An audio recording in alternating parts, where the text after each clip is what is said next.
your nation, your province, your southern Alberta. From the heart of Lethbridge, it's Bridge City News Weekend Edition with Jeanette Roche. Hello, thanks for joining us for a look back at Alberta this week. 2 Edmonton police officers were shot and killed in the line of duty Thursday morning following a domestic dispute. Edmonton Police Chief Dale McPhee says the shooting occurred at an apartment complex when the officers were responding. They were shot when they approached a suite in the building and didn't have a chance to fire their weapons. A police source says the suspect was a 16-year-old boy who also shot and wounded his own mother. They say the suspect was found dead from what appears to be a self-inflicted gunshot wound, and the mother was taken to hospital with life-threatening injuries. The 2 officers killed are 35-year-old Travis Jordan and 30-year-old Brett Ryan. Today, the Edmonton Police Service has been marked by an unthinkable and a horrific tragedy as 2 of our members have died in the line of duty. Constable Travis Jordan, age 35, had 8.5 years with the Edmonton Police Service. And Constable Brett Ryan, age 30, had 5.5 years with the Edmonton Police Service. Constables Jordan and Ryan were valued members of our EPS family, and they worked side by side with us every day in service to our community, and I can't tell you how devastated we are with their loss. Alberta Premier Danielle Smith and Safety Minister Mike Ellis issued a statement expressing their condolences in the deaths of the 2 Edmonton police officers. And Prime Minister Justin Trudeau also offered his condolences on Twitter. Alberta will be the first province to mandate body cameras on police officers. Earlier in the week, the Alberta government announced it will be mandating officers throughout the province to wear the cameras. Public Safety Minister Mike Ellis says this will help officers to feel safer and for Albertans to have trust that police will assist and be fair in doing so. Ellis says he hopes to have officers wear body cams as soon as possible. Albertans have a right to feel safe and secure across this province, and that's precisely what we're doing here. In order for the police to be that extension, there must be a deep level of trust within the community. That's why our government is focused on assisting and building trust between police services and the community through initiatives like this. And today we are strengthening police accountability and transparency in the province that will help to ensure that every dollar that is being invested in our police service is having their intended outcome. It appears our young adults in our province will be receiving more support. Alberta Children's Services Minister Mickey Amory says $25.6 million will go to the Transition to Adulthood program over the next few years. It's an initiative that helps prepare young people to live independently, pursue an education, and build their careers. Minister Amory says an additional $2.5 million will help youth and young adults build a career in the trades with training and educational supports provided. The funding from the Skilled Trades and Professions will support around 500 young people who want to pursue a career in that field. And speaking of students, Alberta's 3 university cities ranked well in Canada's best cities for post-secondary students. A new study says Calgary is in 5th place, while Edmonton came in 6th, and Lethbridge ranked in the middle of the pack, 24th out of 47. According to a report by the data company Hello Safe, based out of Montreal, Kingston, Montreal, and Vancouver cracked the top 3 spots on the list. Staff from the organization explained how they generated the full report. So that's a report based on 4 big families of criteria. So there is academic excellence, quality of life, quality of student life, and attractiveness. Those 4 categories are divided into 16 sub-criteria, all based upon public sources of data that we put together. And that makes that big classification, that big ranking. We ranked cities and not universities, so it applies to all the levels of studies. Alberta's education minister says the province will be making student transportation safer and more affordable. Adriana LaGrange says all of our children need to be supported and protected. We are providing school authorities with an additional $414 million over the next 3 years to support school transportation improvements. This includes a 32% increase in funding for the 23-24 year. We need to take a quick break, but when we return, we hear from a newly nominated UCP candidate. Will they have what it takes to win in urban Alberta? That's next. Keep it right here.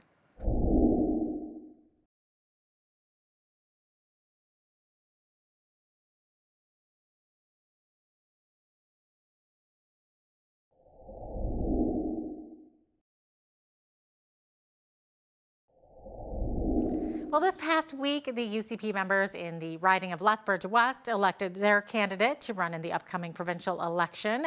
Tori Tanner was chosen with a decisive victory with more than double the votes of her competitor. Hal Roberts sat down virtually with Ms. Tanner to learn more about what we can expect to see from her in the run up to the election. So, Tori, congratulations on winning the nomination, first of all. Tell our viewers a little bit about who Tori Tanner is. We know you're a fellow believer, but talk a bit about your family, what you're currently doing for a living. I've been an entrepreneur most of my life. Started with paper route, believe it or not, and moved into different businesses. I owned a manufacturing business that we actually manufactured steel frame fabric covered buildings, a company called Coverall Building Systems. I've been in health and wellness as well. We sold things like massage chairs, infrared saunas, therapeutic mattresses, and health products. And I also have a mediation business. And as far as family goes, I have 3 kids. They are all grown. One's a realtor, and one's an elementary school teacher, and one's actually my business partner. I understand that you've already begun door knocking. What are some of the biggest concerns people in Lethbridge have shared with you? There are lots of concerns. Definitely our crime rate, that's on top of everyone's heads, but atop of everyone's minds, but also our education system. There are a lot of parents and grandparents that are concerned about what's going on in our education system. Of course, our health care and the lack of doctors in our city. That's a primary concern. And also, you know, what I've found is that people just are craving a voice. They want to know that their representative is going to listen to them and actually hear them. So we've brought a lot of people on side, and it's really encouraging. Actually, that's my motivating factor, is bringing the community together and bringing like-minded people together and having them join together with me so that they have a voice as well as I do. Now, you're going up against a dynamo in Shannon Phillips, the current finance critic, but she's also the former Environment and Climate Change Minister for the NDP. What will it take to defeat MLA Shannon Phillips? We are not focused on Shannon Phillips. We're focused on our own campaign. We keep our head down and stay in our lane. But I really believe in building community, bringing everybody together, because together we're stronger. I can't do this by myself. But I know that bringing the right team together, just as I do as an entrepreneur, in my small business, it was really important to bring the right people to the table, because I don't have all the answers. But I know how to bring a team together where we can sit down and resolve the problems together. Because, like I've told my team over and over, together we are strong. Now, the latest polls show that the UCP and NDP are currently tied in popularity with 35% support, but 22% of Albertans are undecided. What will it take to sway over those voters who haven't made up their minds yet? Well, the same thing that we did with this nomination campaign is just we met with people as much as we could. I met with people as much as I could and listened to their stories. Everybody has a story. Everybody has concerns. Everybody wants to be heard, and that's exactly what we have been doing, and that's exactly what we'll continue to be doing. Lethbridge Mayor Blaine Hagan did not appear too impressed with the latest budget, Tori, saying that not enough money is coming our way here in Lethbridge. How do you see it, and how important is that relationship between the province and our municipal officials? I think it's hugely important. We all need to be working together. And, you know, I've met with Blaine already, and I've met with Nathan, and I think that together we're stronger, right? We have different concerns at the city level than obviously at the provincial level. And it's important that we work together because they overlap, and we all want one thing, right? We want what's best for our city and consequently what's best for our province.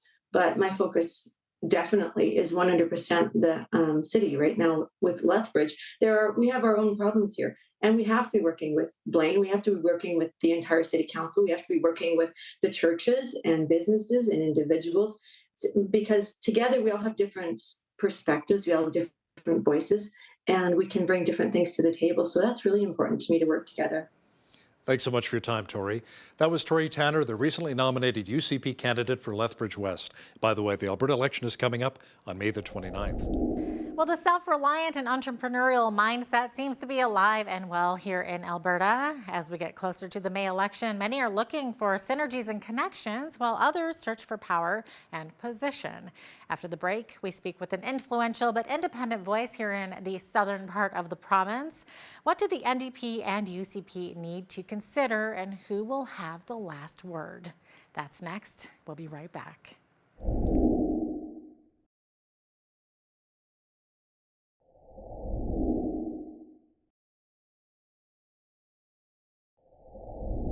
Welcome back. One other provincial riding here in southern Alberta that could be in for a change or a controversy is Cypress Medicine Hat.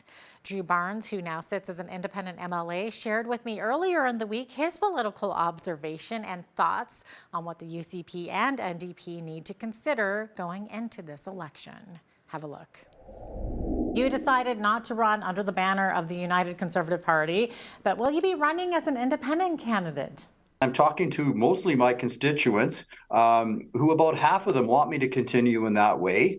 And then I've been talking to, give or take, 20 other conservative Albertans, mostly in rural Alberta, who are interested in doing something together, whether that's a party or a loosely connected group of independents. So yeah, in the next 2 weeks, I'll be making my final decision. But it's so important that Alberta families be in charge, that Alberta be the freest, most prosperous place, and we'll see what the next 2 weeks brings. What do you foresee as the biggest election issues this spring? Is it all about affordability? It's mostly about affordability and the fact that we've seen, healthcare in crisis. We've seen our education system slip. We've seen government utilities and no competition in the insurance or other industries like telephone, cable, and airlines. So Albertans know that our government systems are broken, and they're asking for more money to be left in their pocket so they have a better chance. Now there's some other issues. Crime, the fact that crime has snowballed. So many of our cities are not safe, particularly in our downtowns. People are asking for democratic reform. They've seen nominations be meddled in. They've seen, politicians not be accountable, and they're looking for change that way. And then the third thing is affordability, lower taxes. Wow.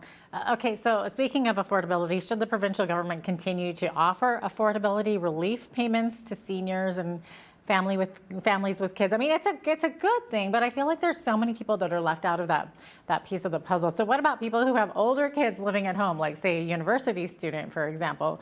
They're basically still dependents because they can't work full time. They're still students. Exactly, and more expensive needs and a more expensive life. I would like to see the Alberta government focus on two things. First of all, spend less so they can tax less. Let's let all Albertans keep more money in their pockets so they have a chance to direct their own future, and they have a chance to end some of this inflation. But secondly, competition. Our utilities are so not competitive. We all know when we open a utility bill, our incendiary costs are as higher than our natural gas or our electricity uses. We know in insurance, I just saw a report that again shows that Alberta has the highest car insurance in all Canada. It is so time to make these industries more competitive so Albertans have more choice, and we can get some more competition and better pricing. So the NDP will likely campaign hard against any moves towards privatization. But if we just keep throwing more money with the same system, nothing seems to change. So what would you like to see happen to create better health care, Drew? For example, how can we reduce wait times for surgery? Oh, you're absolutely right. They've been throwing more and more money at it. This year's budget, which was just released last week, healthcare is over $26 billion. The more per year, though, that's 40% of what Alberta spends, and Alberta government spending too much. And throwing money at it doesn't make our solutions any better. There's some real things we need to do. First of all, we need to return to more local decision making, where local people have control over what happens in their area. Secondly, when it comes to wait times, I'm hearing about inefficiencies throughout the systems. Procedures being late, procedures not being organized. And Alberta Health Services bureaucracy budget is now $600 million a year. It is so time to insist on value for that. But then we also have to get innovative. Hey, Mayo clinics. Let's maybe have a not-for-profit Mayo clinic somewhere in Alberta, publicly funded, so everybody gets equal access. But let's put in some choice and competition. Likewise, we need some wait time guarantees that if you can't get your surgery in a normal period of time, you get the opportunity to go to a different clinic, like a private clinic, again, publicly funded, but you get access to make that happen. The report that came out in the healthcare budget a week ago shows that very, very few, if any, of our procedures do we meet the Canadian standard for wait times, and it's just so broken. We need to take a time out. And speaking of time, how did that time change last weekend work out for you? Well, it turns out scientists have been studying the effects of the switch to daylight saving time. And after the break, we'll find out more about the impacts this twice yearly change has on our bodies and minds. That's next. Keep it right here.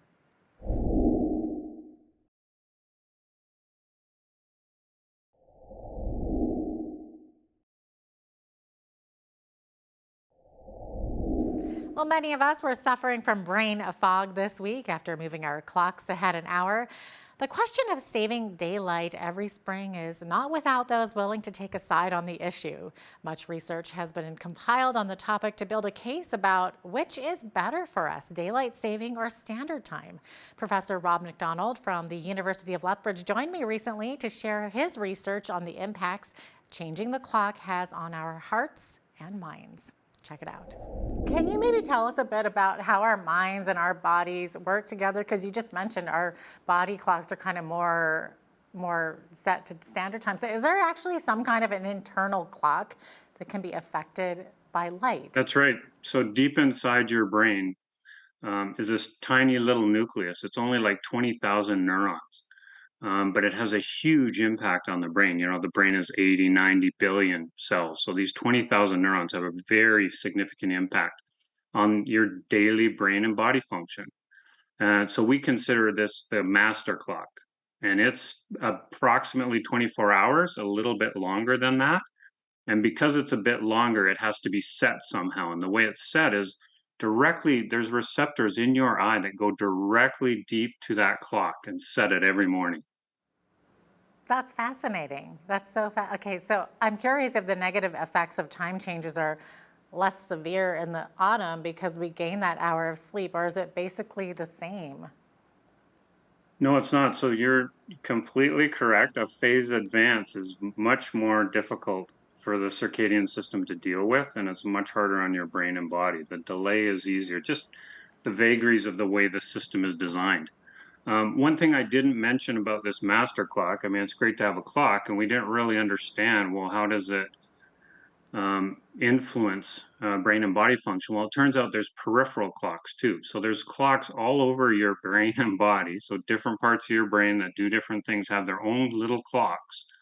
Your lungs, your liver, your stomach, all of these have their own clocks, but they're set by the master clock. Okay, and so what can happen when we have these daylight savings, for example, or when people have to do shift work, the clock gets misaligned with the peripheral clock. It's telling the peripheral clock to do something when it shouldn't be doing it. So you get this dysregulation of brain and body function. Mm-hmm. Yeah, you're talking about people working shift work. I mean, they have a whole other set of issues, don't they, because of what they go through? That's right. And we've been studying shift work for decades now. We're really fascinated with it. And we think it's really bad for people. And in fact, shift work is considered a carcinogen, but it also has effects on heart disease, obesity, and a lot of our work has shown it is directly linked to Alzheimer's disease and dementia. Oh, Wow, that's a fascinating study, absolutely. Is it true that during daylight savings times we have more car accidents, more heart attacks, strokes, workplace accidents?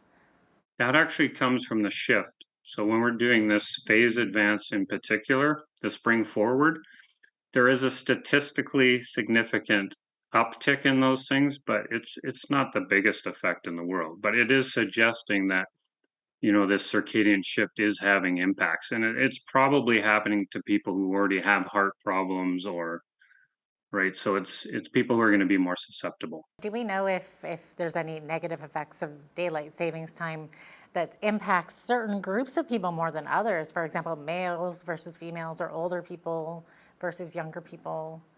Yes, this is a line of work we've been working on for decades, and there's no doubt aged people are more susceptible.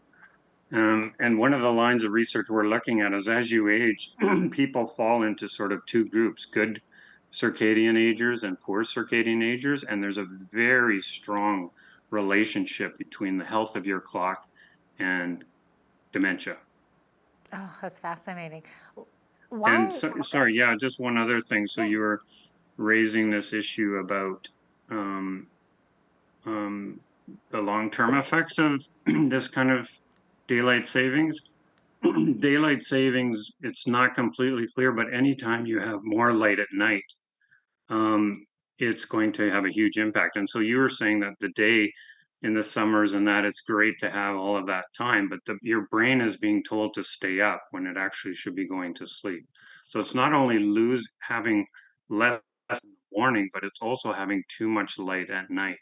And that's why the clock gets misaligned during daylight savings time.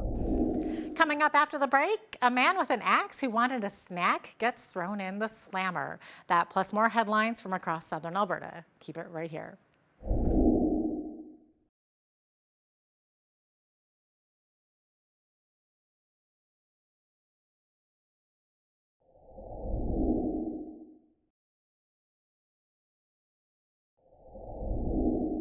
Welcome back. Police in Coledale, Alberta arrested a man for robbing a 9-year-old child while wielding an axe. RCMP say they responded to a call about a man with an axe who was taking food away from the child. Police were on the scene within minutes, and fortunately no one was injured during the incident. 22-year-old Tasmain Gooddagger of Standoff is charged with robbery with an offensive weapon and failing to comply with the probation order. He will appear in court on March 15th. Stonepipe Days took place at Lethbridge College with the official signing of the Buffalo Treaty on Wednesday. The original treaty was signed in 2014. Video journalist Micah Quinn chatted with local Indigenous elders and staff from Lethbridge College about why Stonepipe Days and the signing of the Buffalo Treaty is so vital.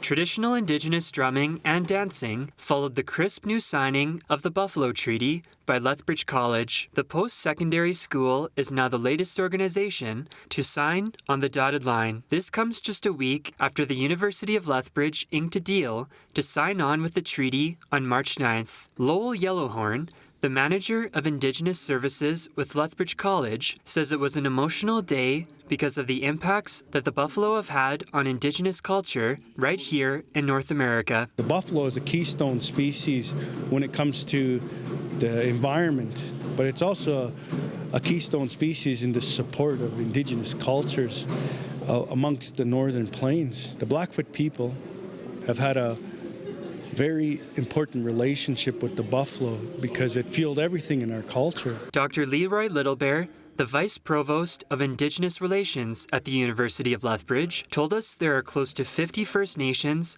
that have signed on to be part of the Buffalo Treaty. The treaty is described as an agreement of cooperation, renewal, and restoration, and it represents a significant step by Indigenous people to preserve prairie ecosystems and their culture. By this fall, on the Fort Belknap Reservation, where our next Buffalo Treaty gathering is going to take place, there's going to be more signatories, and we'll have over 50 by that time. For Bridge City News, I'm Micah Quinn. Well, Well, folks at the Lethbridge and District exhibition say they need more than $4.6 million to demolish 3 of the old pavilions at the site of the Agri-Food Hub and Trade Center. Members of the Economic SPC voted in favor of a motion saying they'll provide progress payments for the funds requested. The Lethbridge and District exhibition CEO Mike Warkentin says there were a number of reasons why the demolition is needed. Obviously, there's health and safety risks there. Those buildings are approaching, I should say, the end of useful life, and that was part of the reason for building new. There's a significant operational challenge involved with maintaining those buildings and keeping them up. It's not as simple as just turning them off. There's some security concerns. We'd have to hoard them. We'd still have to heat them. And so that would further leverage our organization, which would turn this conversation into an operational challenge. We're not there today. Warkentin says the cost of the Agri-Food Hub project has increased by $10 million to around $80 million. The city of Lethbridge has already pitched in with $25 million toward the project. The University of Lethbridge announced that Tori Whitehead will assume the new role of their new Chancellor on March the 16th. Whitehead graduated from the university with a Bachelor of Arts in English back in 1994. He is currently the managing partner of a Vancouver-based executive search and management consulting firm. Whitehead says becoming the U of L's 15th Chancellor is a huge honor. Being the 15th Chancellor of the University of Lethbridge is a huge honor that I'm still processing. To be included on such an esteemed list of past chancellors, people like Louis Turcotte and Van Christou and Isley Arnold, who were so foundational for getting the university to even be born, as it were. You know, they really drove the establishment of our institution to be an independent university here in Alberta, not part of a bigger campus. Throughout the history of the university, people like Jim Horseman and Shirley DeBow and Ingrid Speaker, who helped to really raise the profile of our institution well beyond the borders of Southern Alberta. You know, that's a significant list of very accomplished people I'm honored to be part of. There's been a lot of controversy surrounding the mRNA technology. When we return from the break, we hear from a former Alberta paramedic who shares her experience after she received the government-mandated injections. That's next. And hey, if you're watching on YouTube, don't forget to give us a thumbs up and subscribe to our channel. We'll be right back.